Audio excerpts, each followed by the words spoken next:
Hello, my name is Kurt Jackson. I'm a certified mortgage planner with Allied Home Mortgage in Liberty, Missouri.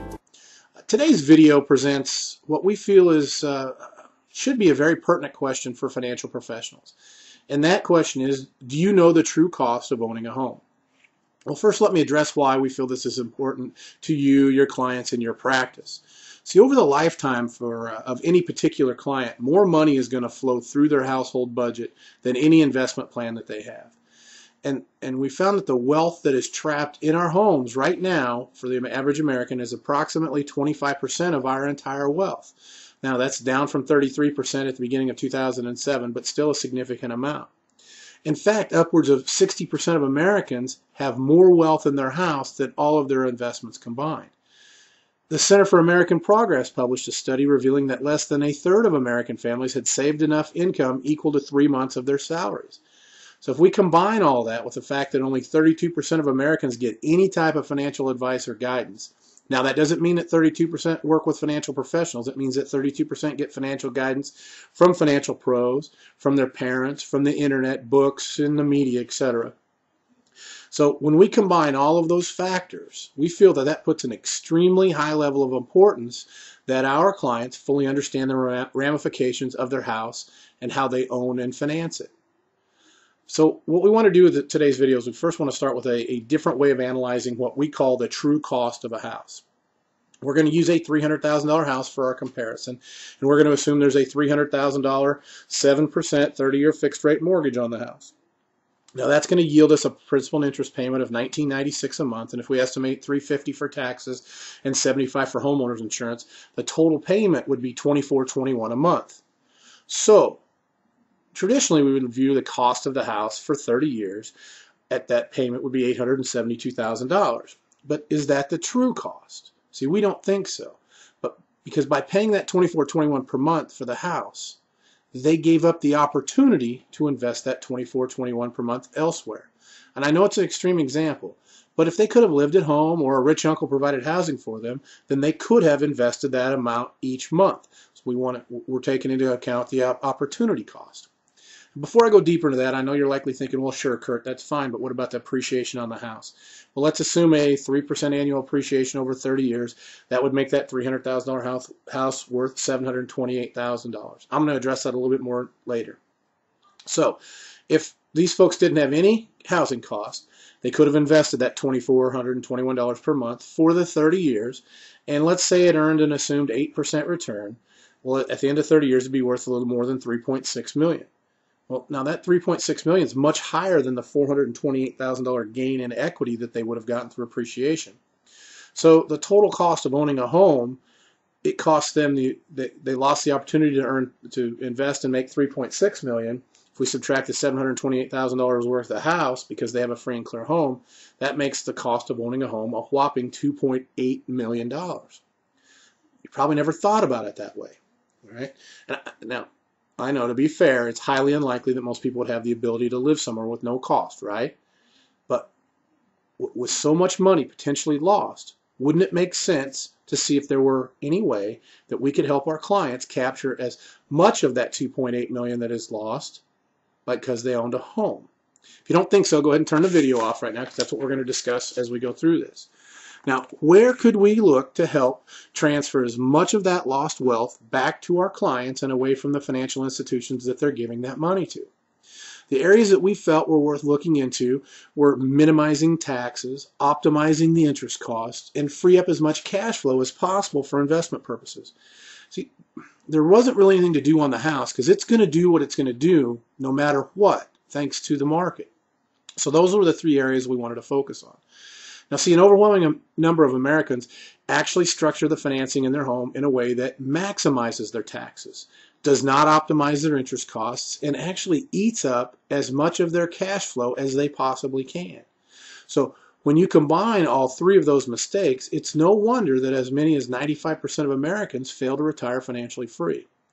Let's see how much of that wealth we could keep if the client just invested, let's say they just invested the tax savings from having a mortgage instead of blowing it on something else. If we assume they were in a 35% tax bracket, they saved about $146,000 in taxes, thanks to increased tax deductions over that 30-year period. Now, if they had invested all of that tax savings, their investment account, assuming that 8% return, would have had about $750,000 in it. So just by redirecting the assumed tax savings into an investment, we were able to redirect $750,000 of that $2.8 million in lost wealth. Now, in fairness, if they would have paid their mortgage down with their tax savings, then they would have paid their house off at 223 months. Interestingly, the investment account had enough in it at 191 months. Okay, so if they invested, so they've paid their house off at 223 months. If they invested that $1,996 payment into the 8% investment account for the remaining 137 months, or 137 months, they would have had a little more than $444,000 in their investment account. But that's still $305,000 less than if they would have invested the tax savings. Now, since our goal is to transfer the most of this lost wealth back to the client, and not paying down the mortgage faster actually gave us a better result than paying the mortgage down faster, what if we took this a step further and didn't pay the mortgage down in the traditional manner, and instead we used one of those horrible interest-only loans that we've been hearing about in the media? If we do that with an interest-only loan, our after-tax payment gives us $858.41 per month to invest. If we invest that at 8%, there's $1.279 million in the investment account at the end of 30 years. But don't forget, we still have a $300,000 mortgage, so our net gain is $979,000. Well, now, isn't that still $229,000 more than investing the tax savings with a 30-year fixed fully amortizing loan, and a whopping $534,000 more than if we used the tax savings to pay off the mortgage and then invest, which is what most people would try to do, right? But wait a minute, I thought those interest-only loans were horrible, right? The scourge of society? Look, if someone gets an interest-only loan to buy more house than they can afford, I agree, that's stupid. If someone gets an interest-only loan without a plan, that's stupid too.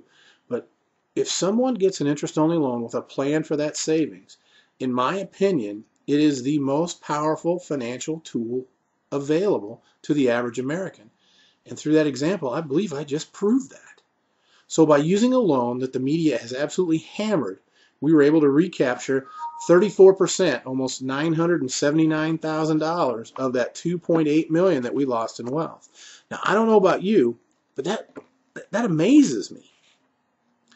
Imagine what we could do with someone that has a bunch of consumer debt and had more cash flow to invest. So just when you think it was hard enough as a financial professional to have just an investment portfolio to help with, I'm here to tell you that your clients have two portfolios. There's an asset or investment portfolio, and there's a liability or debt portfolio. And our contention is that for those clients with a significant amount in their liability or debt portfolio, it's much more important to them right now to have that properly managed than it is to have their investment portfolio properly managed. See, as a certified mortgage planner, this is the type of guidance and outside-the-box thinking that you can expect to have working with your clients. See, our contention is that with the impact on personal finance of recent and powerful changes in household debt, financial professionals should consider clients' liabilities, especially their mortgage, as a portfolio rather than a series of unrelated obligations. The financial liability portfolio should be managed much as one would manage a portfolio of different growth assets, but with the opposite goal. See, when a professional manages an asset portfolio, fixed income instruments and various securities are treated differently within the portfolio, with the goal of building consistent growth and insulating against the adverse fluctuations of the market, right? Well, a financial liability or debt portfolio operates in a similar manner, and in this case, the credit obligations are being closely managed and paid down in a systematic way that allows clients to live that American dream without having to work till 85 to achieve it. So if you'd like to discuss this and some other out-of-the-box ideas designed to reduce your clients' risks and create new wealth-building opportunities, please contact us at the number on the screen, or there's a quick form at the bottom of the page of this web page. Just fill it out. It'll forward to us, and we'll get with you as soon as possible. Hope you enjoyed this video today, and we look forward to the possibility of speaking with you.